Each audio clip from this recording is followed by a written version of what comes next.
vésicules à clatrine, les vésicules non recouvertes, les cavioles et la phagocytose.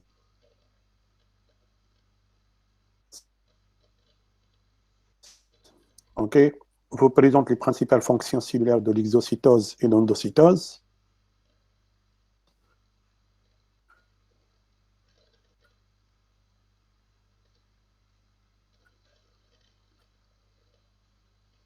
Donc, quel est le rôle? Donc, l'exocytose ou même hormonal, médiateur, la noradrénaline, l'adrénaline, et hormonal comme l'insuline. La sécrétion aussi des produits intracellulaires. Donc, ce qu'on appelle les produits inutiles comme les produits toxiques, les déchets du métabolisme. L'endocytose, elle est utilisée beaucoup plus pour les fonctions de nutrition, notamment chez les protozoaires, et même dans l'absorption des nutriments au niveau du type digestif, ce qu'on appelle au niveau de l'épithélium intestinal. L'endocytose aussi, elle est utilisée en système immunitaire comme un système ou un mécanisme de défense, ce qu'on appelle la phagocytose. Donc, toutes les cellules qui contribuent à cette fonction sont principalement, c'est-à-dire destinées à défendre le corps humain par le système immunitaire. L'endocytose, elle est présente chez les leucocytes, les phagocytes et bien évidemment les macrophages. Okay? Plasmiques, les phospholipides, récepteurs, transporteurs, enzymes. Donc, tous ces mécanismes sont, c'est-à-dire utilisés par la cellule, soit en forme d'exocytose ou d'endocytose,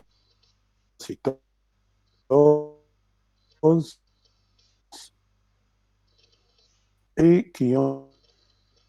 Donc, il y a un autre système aussi d'endosomes.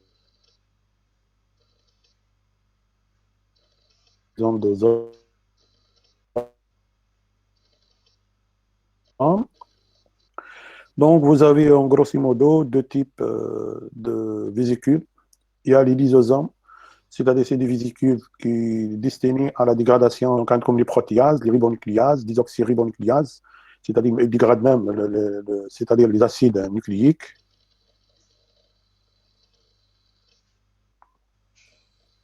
Et vous avez aussi les sulfatases, les glucosidases, les lipases et les phospholipases. Ce sont toutes des enzymes spécialisées à dégrader certaines molécules protéiniques.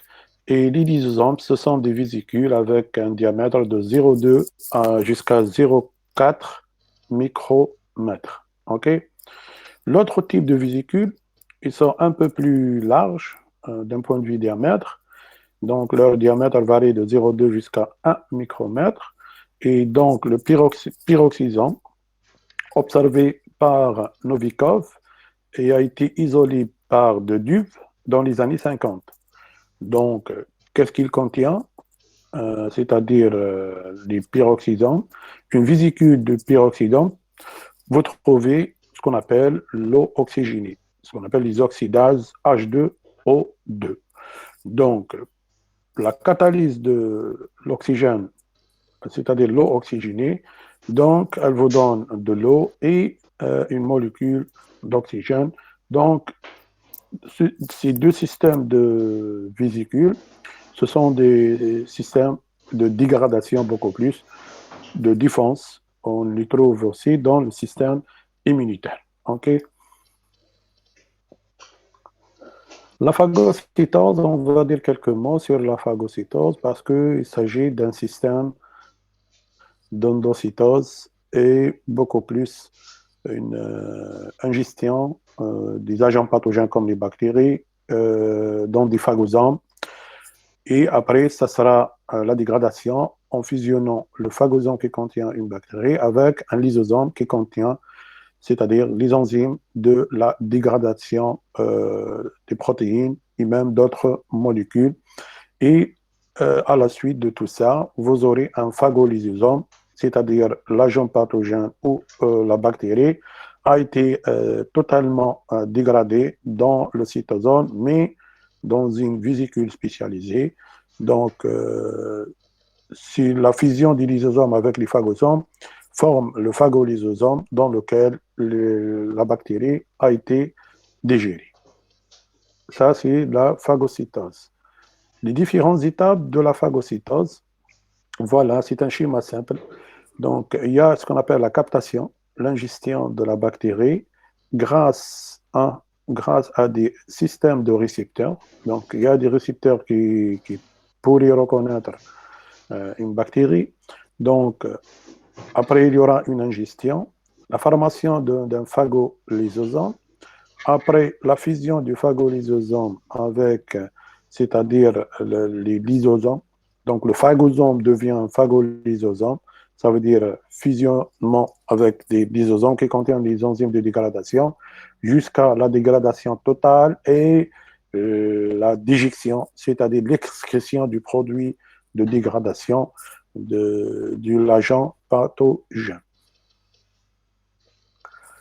Il y a aussi un autre mécanisme de transport membranaire qui permet le passage de barrières épithéliales. Okay? Et ça, c'est connu au niveau de certains types de tissus épithéliales, dont ces cellules épithéliales peuvent, c'est-à-dire tolérer la traversée des immunoglobulines. Et voilà, donc les immunoglobulines traversent les membranes plasmiques, c'est-à-dire totalement la cellule, de part et d'autre, d'un côté à l'autre, pour, c'est-à-dire assurer une défense immunitaire. Okay? Dans le schéma, il y a ce qu'on appelle une transcytose. Transcytose, c'est-à-dire ici l'anticorps ou la molécule d'immunoglobuline traverse complètement la cellule grâce à une formation des endosomes. Voilà. Donc, il y a des récepteurs spécifiques qui fixent les anticorps sur la membrane cytoplasmique, ce qu'on appelle la membrane luminale. Voilà. Donc, au niveau de la membrane basale, il y a aussi une libération de certains immunoglobulines. Par exemple, ici, comme à droite, la lumière intestinale. Et à gauche, vous avez le sang ou liquide intercellulaire avec un pH de 7.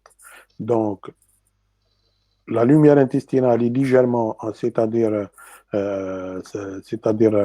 moins importante par rapport, d'un point de vue pH, par rapport le sang.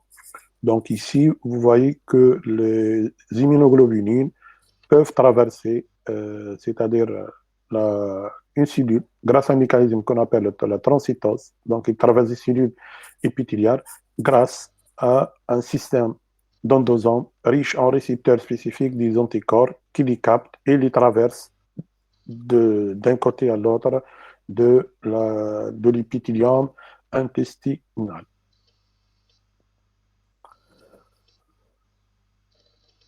Donc, on va aborder une famille de molécules très importantes au niveau cellulaire. Et ces molécules sont spécifiques, très spécifiques. Donc, on va commencer par une famille qu'on appelle les cadérines. Les cadérines sont une classe de glycoprotéines. Voilà, c'est des protéines qui est caractérisée par une présence d'un résidu sucre sur la molécule de protéines. Leur taille, elle est comprise entre 220 à 140 kg d'Altan. Donc, la fonction principale, c'est l'adhésion, okay? C'est-à-dire qui colle les cellules les unes aux autres, qui s'expriment à la surface cellulaire, toujours. On les trouve dans la surface cellulaire. Elles jouent un rôle important dans l'adhésion cellulaire. Et vous allez voir ça dans le module d'immunologie. Là, vous allez voir beaucoup de molécules d'adhésion, ce qui fait qu'elle assure la liaison intercellulaire, c'est-à-dire la liaison, elle est ferme, la liaison intercellulaire au sein des tissus. Leur fonctionnement dépend principalement de la présence des ions de calcium, d'où leur nom. OK.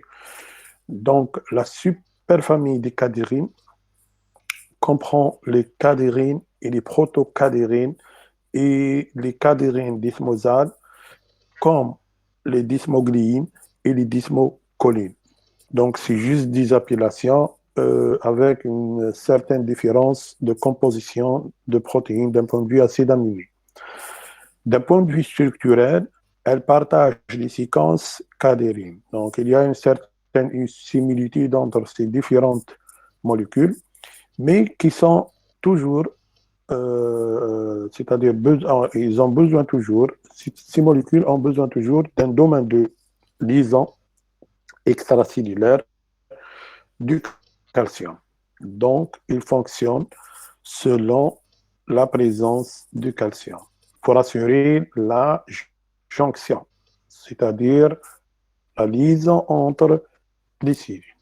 Donc, les cadérines, il y en a beaucoup.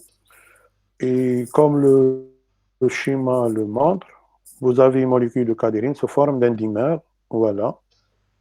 Un dimère, donc deux chaînes transmembraneurs. OK?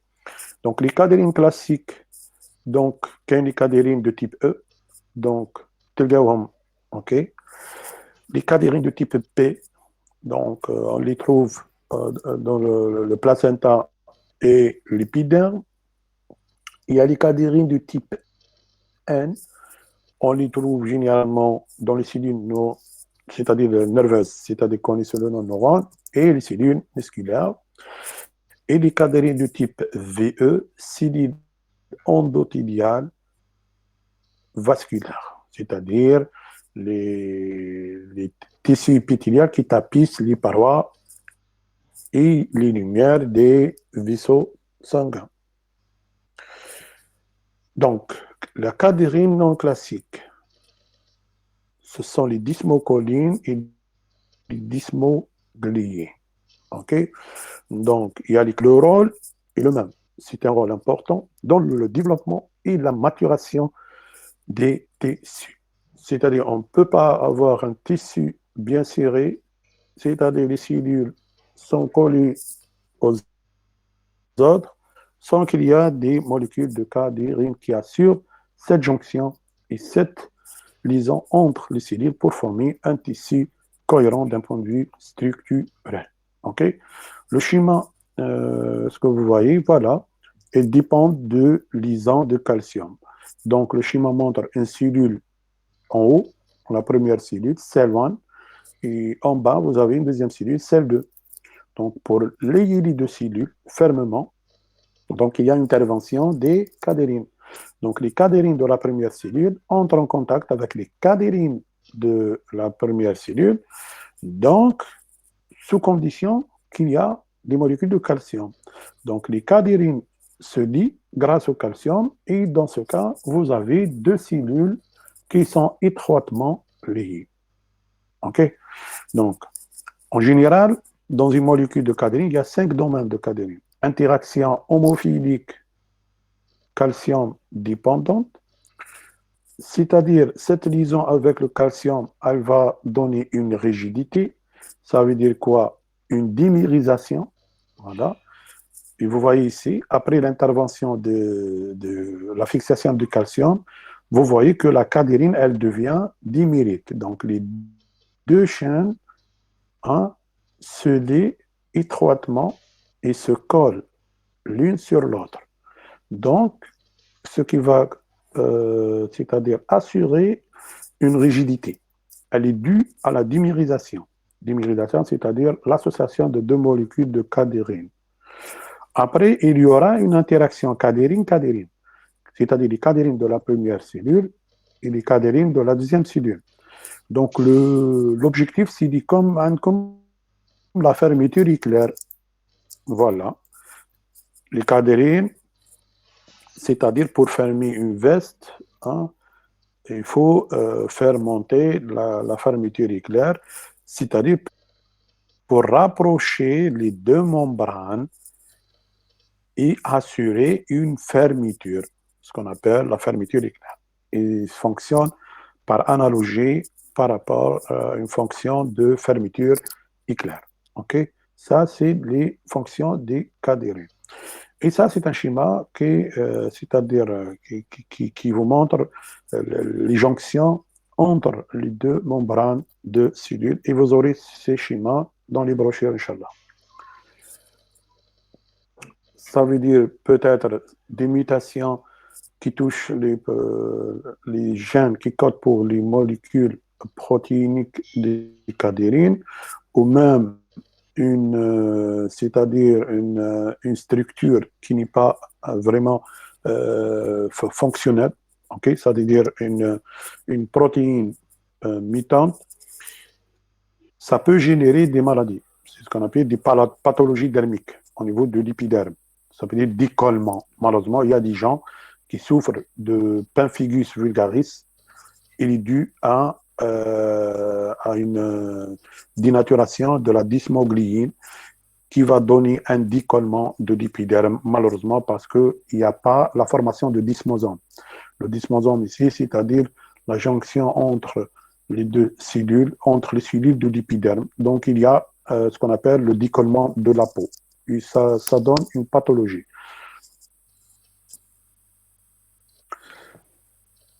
Il existe aussi d'autres molécules d'adhésion. Donc, vous avez les cadérines et notamment les intégrines. Les intégrines, ce sont des molécules qu'on voit fréquemment dans les interventions des cellules immunitaires dans un tissu ou le rapprochement c'est-à-dire des cellules par rapport à des foyers infectieux, les cellules lymphocytaires. Donc, les thyrodimères de chaîne, donc les intégrines, ce sont des molécules d'adhérence, toujours. Donc, ce sont des hétérodimères, voilà, de chaînes alpha et bêta. En tout, vous avez 18 isoformes de la chaîne alpha, c'est-à-dire 18 types, et 8 isoformes de la chaîne bêta. 8 types. Ça veut dire, ça peut donner jusqu'à 20 structures différentes d'intégrines. OK? C'est-à-dire 20 types d'intégrines. Donc, quels sont les ligands ici? Les ligands sont des protéines de la matrice extracellulaire, ce qu'on appelle les fibronectines, les naminines, le collagène et les protéines d'adhérence cellulaire. C'est ce qu'on appelle les ICAM et les VICAM, c'est-à-dire les cellules, les molécules d'adhérence intercellulaire, les ICAM, pour assurer une diapidèse. OK? Maintenant, vous voyez une molécule d'intégrine qui se fixe sur une fibronectine, parce que les fibronectines, ce sont des matrices extracellulaires. C'est pour ça qu'il y a, c'est-à-dire, on dirait, on peut coller des cellules par rapport à une matrice pour former des tissus et pour former des organes. OK? Donc, il y a un lien indirect entre les MEC et le cytosquelette via les microfilaments d'actine. On va la voir dans le cours réservé à la contraction musculaire. Okay? Donc, il faut garder en tête qu'il existe des molécules d'adhérence. La première qu'on appelle les cadérines. La deuxième famille, c'est les intégrines. OK? Donc, la structure des intégrines, c'est très spécifique, une spécificité de liaison. Par exemple, ils sont spécifiques aux fibronectines, par exemple, où la liaison, elle est effectuée principalement par la sous-unité bêta. C'est la sous-unité bêta qui va intervenir dans la liaison, parce qu'il y a deux sous-unités, alpha et bêta. Donc, la sous-unité bêta intervient beaucoup plus à la liaison. Et la sous-unité alpha, elle a beaucoup plus un rôle régulateur. OK? C'est-à-dire, vous avez des cations divalents. Activation par signal, c'est un changement de conformation. Ça veut dire quoi? Les intégrines reçoivent des signaux pour changer leur conformation, c'est-à-dire le shakl al-khariji taham. Ça veut dire ils vont assurer une transduction du signal pour réorganisation au niveau de la membrane cytoplasmique et du cytosquelette et pour modifier l'attachement. Okay? L'attachement ici en anglais, matrix binding, c'est-à-dire la zone qui va entrer en contact et se colle avec la matrice extracellulaire. Okay? Quelles sont les fonctions des intégrines? Donc, ce sont des molécules d'adhérence. Et pourquoi il y a une adhérence entre les cellules? Par exemple, lorsqu'il y a une blessure, il faut qu'il y ait des agrégations des plaquettes, okay, pour colmater, c'est-à-dire la blessure. Donc, l'activation des intégrines. Okay. L'activation augmente leur affinité pour les fibrinogènes, parce que lorsqu'il y a une blessure, donc les intégrines vont entrer en contact avec les fibrinogènes. Ils ont remarqué aussi qu'il y a des insuffisances héréditaires de récepteurs alpha 2 et bêta 3 entraînent des troubles de saignement, c'est-à-dire il y a des gens qui se blessent parfois et il y a toujours une hémorragie, c'est-à-dire on ne peut pas stopper l'écoulement du sang par rapport à une blessure. Donc les gens en question, et donc ils souffrent d'une insuffisance héréditaire et probablement qu'il n'y a pas de molécule d'intégrine qui va assurer les agrégations des plaquettes. Donc les plaquettes ne peuvent pas se charger de la fermeture de la blessure parce qu'il manque des molécules d'intégrine. OK? Et c'est le cas dans le cas où il y a une morsure avec un serpent. Si un serpent, c'est-à-dire c'est un sujet est mordu par, c'est-à-dire qu'il y a une morsure de serpent, le venin des serpents, en général, il va en effet désintégrer. Donc, il ne va pas laisser les intégrines se fixer sur, favoriser l'agrégation des plaquettes, et comme ça, il y a un blocage de la coagulation, il y aura un saignement, c'est-à-dire quoi? Permanent. Donc, le patient va se vider de son sang. Donc, certains venins de serpent ont un rôle de désintégrine, ça veut dire, et se fixent sur les molécules d'intégrine, sur les plaquettes, donc en général, donc il n'y aura pas c'est-à-dire une cicatrisation et c'est-à-dire la fermeture de la blessure, c'est ce qu'on appelle par les plaquettes et l'action avec les fibrinogènes. Donc, les adhérences entre les différentes cellules s'effectuent par plusieurs formats, c'est-à-dire d'un point de vue structurel et physique et architecture. Donc ici, vous voyez deux types Il est 11h30. d'adhérence focale et hémidisposante. À gauche, vous avez un type d'adhésion focale et ici, vous avez un type d'adhésion sous forme d'un hémidisposome. Donc, vous voyez ici que la jonction entre la cellule et la matrice s'effectue toujours, mais avec une architecture spécialisée de molécules d'adhérence. Okay? Donc, d'un point de vue schématique, c'est pas la jonction entre la cellule et la matrice s'effectue par plusieurs types, c'est-à-dire géométriques, la disposition de certaines molécules par rapport à la matrice et la liaison à certaines protéines de la matrice, soit sur la présence de plaques ou c'est-à-dire la présence des filaments d'actine. Donc, dans une adhésion focale, vous avez une intervention des filaments d'actine, on va les voir, et dans le type hémidisposome, vous avez l'intervention des filaments intermédiaires. Là, c'est un schéma qui représente le complexe d'adhérence focale. Donc, l'objectif, c'est d'activer les intégrines et celui d'un point central, activation des protéines du complexe d'adhérence focale et prolifération-migration, c'est-à-dire pour assurer une fixation d'une cellule sur un support extracellulaire, ce qu'on appelle la matrice extracellulaire.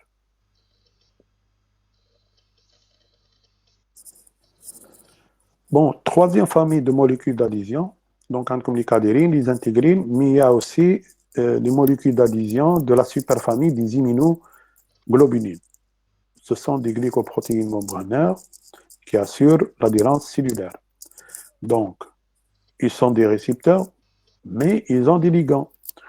Les ligands, c'est-à-dire, quelles sont les molécules qui vont se fixer sur les immunoglobulines? C'est-à-dire qui sont des molécules transmembranaires. Il y a les CAM, c'est-à-dire les molécules d'adhérence cellulaire. Les intégrines, ils peuvent se fixer sur les intégrines. Et les protéoglycanes à sulfate, ce qu'on appelle hétérophilique. Mais il y a une interaction calcium indépendante. C'est comme les intégrines. Donc, dans les leucocytes, les globules blancs, pour assurer la diapidèse. Dans les leucocytes, pour se fixer sur les tissus conjonctifs. Et pour les cellules endothéliales, pour se fixer avec tissu conjonctif.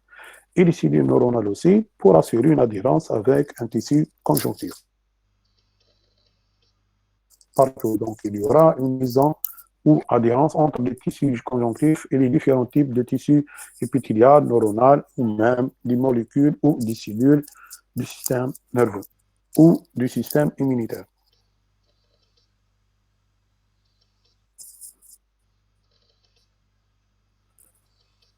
Donc, les cellules d'adhérence. Bon, vous allez voir qu'il existe beaucoup les structures des CAM, voilà, c'est des molécules, la superfamille des immunoglobulines. Donc, ce sont des molécules transmembranaires, voilà. Donc, en général, vous allez trouver un domaine immunoglobuline avec un nombre d'acides aminés de 110. Donc, les CAM, comme les ICAM, intercellular adhesion molecule, de type 1, 2, 3. Comme les VCAM, c'est vasculaire pour les V. Les PICAM, c'est pour les plaquettes. Les NCAM pour les neuronales, c'est-à-dire les molécules d'adhérence au niveau des cellules nerveuses. OK? Et ici, vous avez, bon, c'est des immunoglobulines. Automatiquement, c'est des protéines glycosylées. Et voici les sites de glycosylation. Et de l'autre côté, vous avez la liaison, voilà, un ICAM qui se lie avec une alpha, le ligand TAA, et ou avec un MAC-A. Donc, c'est des molécules de l'autre côté. Donc, il y a les intégrines, il y a les ICAM, c'est-à-dire il y a aussi les sélectines. Ce sont des molécules d'adhésion, des molécules d'adhérence. Les sélectines, on les trouve aussi dans la migration des cellules immunitaires du sang vers les ganglions et du ganglion vers le sang, c'est-à-dire du milieu intérieur jusqu'aux organes lymphoïdes et assure aussi la diapidèse. Les molécules d'adhésion sélectines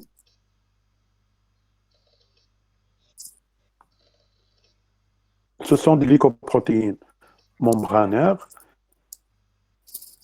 Vous avez trois types. Les sélectines de type E, les sélectines de type T et les sélectines de type L. Les sélectines de type E, donc vous les trouvez sur les cellules endothéliales. Les cellules, voilà, les sélectines P, vous les trouvez sur les plaquettes et les cellules endothéliales activées. Et les sélectines de type L, ce sont beaucoup plus sur les leucocytes, c'est-à-dire les lymphocytes. Sur les lymphocytes, vous trouvez les cellules lymphocytaires, vous trouvez les sélectines de type L. Mais les ligands toujours, et les calcium dépendants. Ça veut dire qu'il y a une dépendance de liaison par rapport au calcium. Donc, il se dit aux oligosaccharides, les résidus glucidiques, les glycoprotéines et les glycolipides.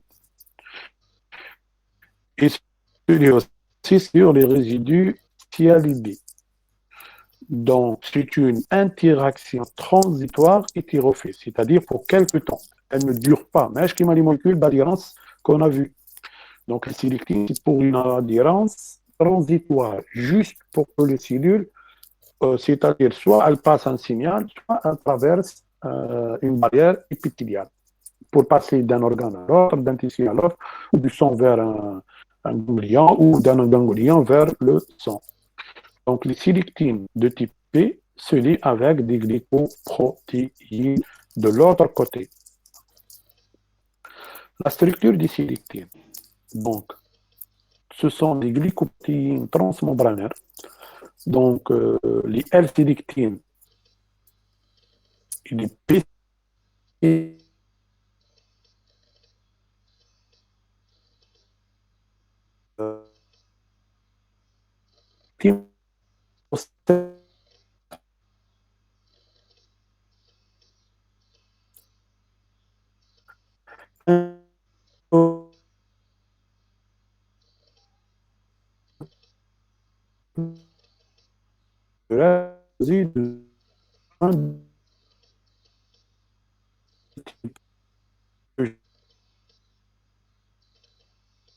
voilà.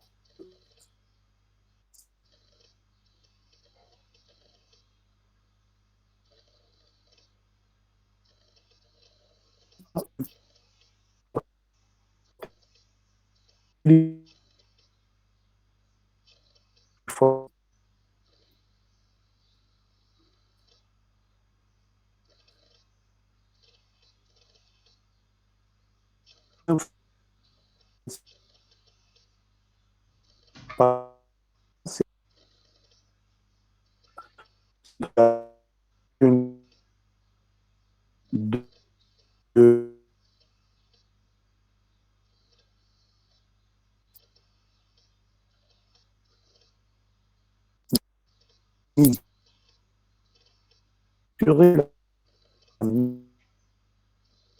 deux,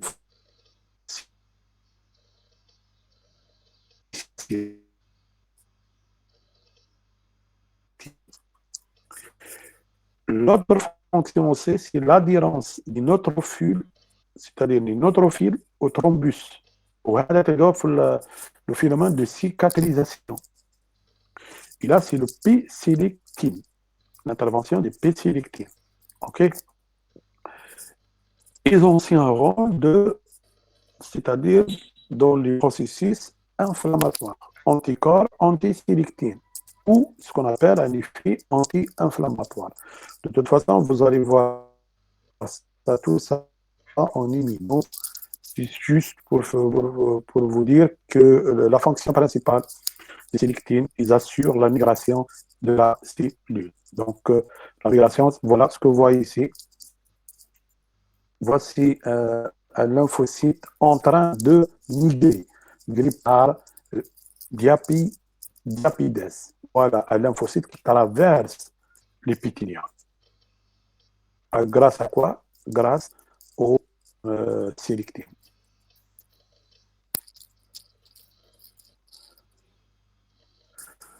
L'autre fonction, lorsque les cellules veulent migrer ou subir un processus de migration, ils doivent rouler, c'est-à-dire un lymphocyte avant qu'il soit vraiment de l'autre côté de la membrane, doit tout d'abord se fixer sur la membrane, puis rouler, c'est-à-dire il roule, il adhère, il traverse par diapides. Les interactions faibles transitoires leucocytes, ça veut dire le roulement des leucocytes, il est dû aux sélectines P et aux sélectines L, et à l'adhérence et diapides des leucocytes sont dus aux sélectines E et les intégrés. Donc, les interactions leucocytes-endothélium, les lymphocytes, c'est-à-dire les lymphocytes par exemple T, traversent un endothélium d'un vaisseau sanguin pour gagner le ganglion, donc il faut qu'il fasse une diapidèse. Cette diapidèse comporte plusieurs étapes. La première étape, c'est tout d'abord se fixer sur l'endothelium du vaisseau, puis exercer un roulement biochorique grâce aux cellules L et P, au roulement, voilà, sur l'épithélium. Puis, c'est l'adhérence. Une cellule qui va freiner ce roulement et va autoriser un lymphocyte de faire une diapidèse, donc il va traverser. Donc, traverser, voilà, un lymphocyte en bleu commence son rapprochement épithélium, donc il se fixe, donc il commence à rouler, bah, il exerce une adhérence, bah, il stoppe, hop, et traverse l'épithélium. Et quelles sont les molécules qui, c'est-à-dire, favorisent toutes ces étapes, c'est-à-dire le roulement, l'adhérence, la diapidèse, c'est les cellules de type P, type L et de type E. Et ce schéma, c'est juste pour vous donner une idée générale, parce que vous allez voir tout ça en module d'immunologie, donc c'est pas la peine de répéter les formations. Ça veut dire toutes les informations immunologiques vont être abordées dans un module d'immuno. Donc ici, on voit clairement l'intervention des molécules d'adhérence dans un processus de migration des lymphocytes ou la cellule blanc, les leucocytes, à travers d'un endothélium, d'un vaisseau. Lorsqu'il y a un déficit d'adhésion leucocytaire, ce qu'on appelle le défaut de la chaîne bêta des intégrines, parce que les intégrines ont une chaîne alpha et une chaîne bêta.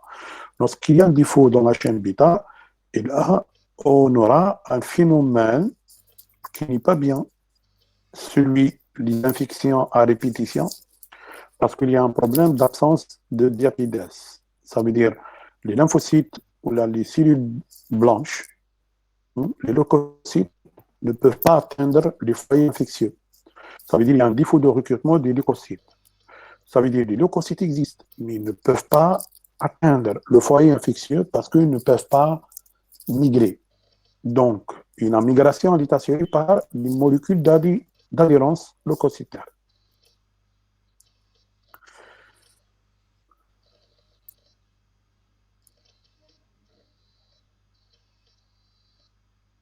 Voilà. Donc, on va aborder un nouveau chapitre, ce qu'on appelle la biosynthèse, mais avant ça, on va voir ensemble la fiche 4. Si vous avez la fiche 4, donc mettez-la devant vous.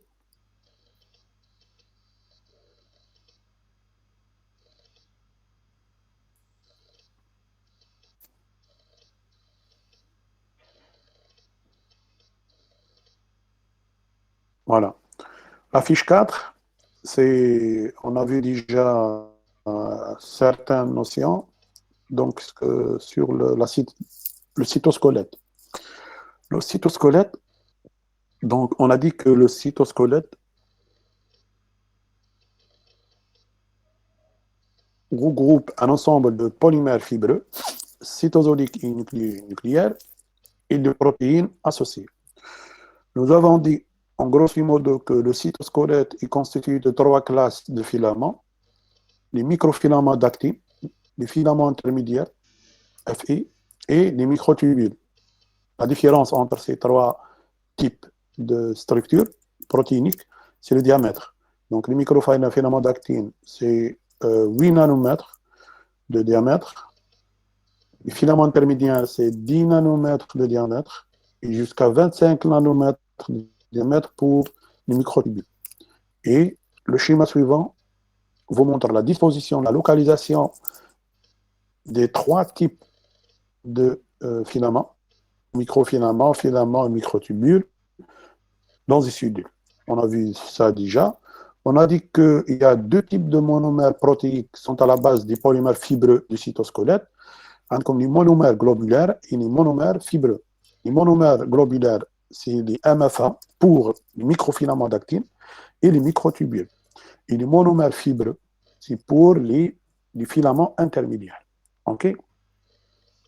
Donc, les éléments du cytosquelette se localisent dans les trois compartiments cellulaires.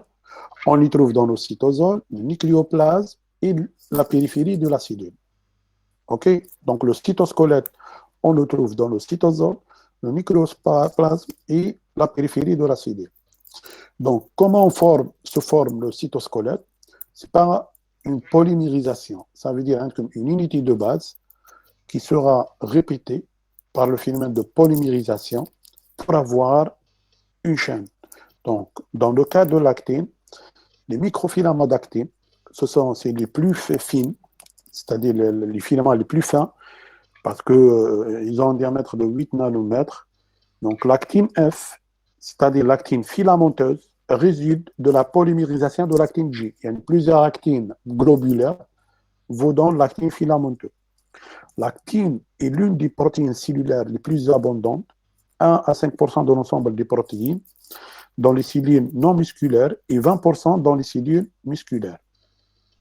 Le schéma suivant montre la disposition des monomères d'actine dans un filament d'actine. Et ici, vous avez un filament composé de plusieurs monomères de globulaires d'actine. OK? Un filament d'actine, c'est deux protofilaments. C'est un filament composé de deux protofilaments. Ça veut dire deux protofilaments, ils vous donnent un filament d'actine qui s'enroulent l'un autour de l'autre comme deux brins parallèles d'une hélice. Toutes les sous-unités à l'intérieur du filament ont la même orientation. Trois classes d'actine sont présentes dans le cytosol et le nucléoplasme. Donc, comme l'actine alpha, majoritaire dans les cellules musculaires, il y a beaucoup plus dans les cellules musculaires. L'actine bêta et l'actine gamma, majoritaire dans les cellules non musculaires. OK? Donc, l'actine, en général, on la trouve dans toutes les cellules. Les cellules musculaires sont caractérisées par une actine alpha et les autres sont caractérisées par l'actine bêta et gamma. Et c'est quoi l'actine? Donc, l'actine, c'est un filament composé de deux protofilaments composés enroulement de deux protofilaments l'un sur l'autre. Et il y a toujours ce qu'on appelle l'extrémité plus positive et l'extrémité négative. OK? Ça, c'est la structure d'un filament d'actine. Donc, la polymérisation d'actine, c'est-à-dire plusieurs actines globulaires vous donnent l'actine filamenteuse et la polymérisation d'actine c'est-à-dire nécessite la présence, c'est-à-dire en microfilament d'actine, nécessite la présence du magnésium et d'ATP. Donc, c'est un processus qui consomme de l'énergie. Donc, la polymérisation de l'actine, elle nécessite l'association entre les monomères d'actine G et l'ATP. Et la dépolymérisation nécessite l'hydrolyse préalable de l'ATP fixé à l'actine. Ça veut dire, on peut faire un filament d'actine plus lent par le phénomène de polymérisation, mais on peut le dégrader, c'est-à-dire de raccourcir par des polymérisations qui nécessitent l'hydrolyse préalable de l'ATP, parce que l'actine fixe en général de l'ATP. Donc, les microfilaments d'actine sont polarisés. Ça veut dire une extrémité positive et une extrémité négative. Voilà, c'est même une extrémité positive ou négative. L'extrémité positive, c'est-à-dire la polymérisation est rapide, c'est-à-dire vous pouvez rajouter d'autres monomères d'actine globulaire. Alors que l'extrémité négative, ça veut dire la polymérisation est plus lente. On ne peut pas rajouter avec une vitesse rapide d'actine globulaire. Ça veut dire l'extrémité qui pourrait recevoir d'autres molécules globulaires, c'est l'extrémité positive. Donc, les pôles plus et moins des filaments, c'est-à-dire les pôles plus ou moins des filaments, peuvent être protégés par les protéines de coiffage, ce qu'on appelle le caping. Ces protéines empêchent l'actine G dans son état lié à l'ADP de quitter le polymère, mais empêchent aussi la polymérisation dans son état lié à l'ATP. Donc, il y a un processus d'hypolymérisation et un autre de polymérisation. La polymérisation, ça veut dire de l'actine globulaire et l'ATP, on aura l'actine filamenteuse, et si on hydrolyse l'ATP, on aura une dipolymérisation, c'est-à-dire de donner à l'actine ADP. Donc, une molécule d'actine avec une molécule d'ATP, ça va vous donner un processus de polymérisation, c'est-à-dire l'actine G, ça veut dire que c'est réversible. Donc, le processus consomme, nécessite soit la fixation des molécules d'ATP ou nécessite la fixation c'est-à-dire l'hydrolyse de l'ATP en libérant l'ADP. Donc, le schéma général d'une polymérisation spontanée de l'actine. Il y a les microfilaments d'actine, ils peuvent gagner de la longueur comme ils peuvent être dégradés par le phénomène de dipolymérisation. OK? Donc, il existe des drogues. Ça veut dire les drogues, tout ce qui est substance exogène, perturbe la polymérisation et la dipolymérisation des microfilaments d'actine. Donc, les microfilaments d'actine, par exemple, la cytocalcine, provenant des moisissures, bloque la polymérisation des microfilaments d'actine en se fixant sur leur extrémité. Il y a une drogue qui se fixe sur l'extrémité positive. Donc, il va empêcher la polymérisation de l'actine. Donc, les phalloïdines, toxines produites par les champignons connus sous le nom amanite, bloquent la dipolymérisation des microfilaments d'actine en se fixant sur leur côté. Donc, il y a des substances exogènes qui peuvent perturber la dipolymérisation et la polymérisation des microfilaments. Ça veut dire qu'il peut y avoir des problèmes de fonctionnement dans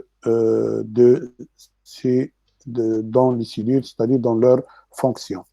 Donc, comment on peut contrôler la polymérisation? Donc, in vivo, la polymérisation de l'actine est contrôlée par de nombreuses protéines.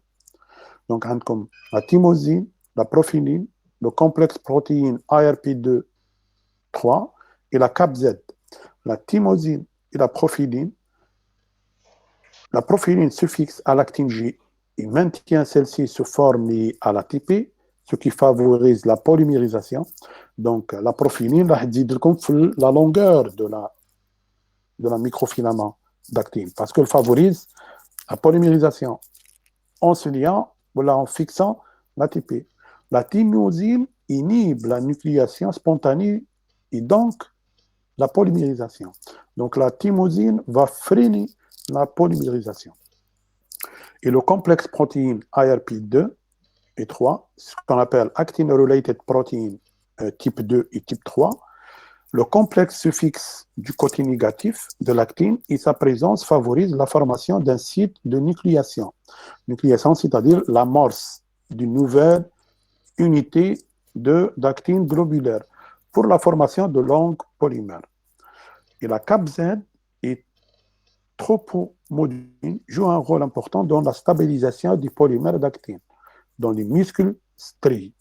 La CAPZ, qu'est-ce qu'elle fait? Elle se fixe sur l'extrémité positive, évitant ainsi la croissance rapide de l'actine filamenteuse, et la tropomoduline se fixe sur l'extrémité négative, évitant ainsi la croissance lente.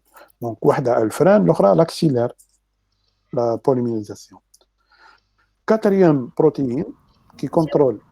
Oui. ما فهمتش عاود لي البارتي الاخر. Donc, نشوفها في الكور. Si vous ne comprenez pas une notion, donc في les cours, on va reprendre tout. Au cours, on va reprendre toutes les notions. OK? D'accord. Il faut noter les points qui ne sont pas clairs. Dans le cours, on va expliquer ça en présentiel. OK? D'accord. Donc, la gelzoline, en présence du calcium, se fixe au polymère d'actine et crée une coupure, engendrant la dislocation du filament d'actine. La gelzoline reste fixée à l'extrémité positive, évitant ainsi la polymérisation rapide. Et voici un schéma, les coupures du filament. Donc, il y a des molécules qui perturbent la synthèse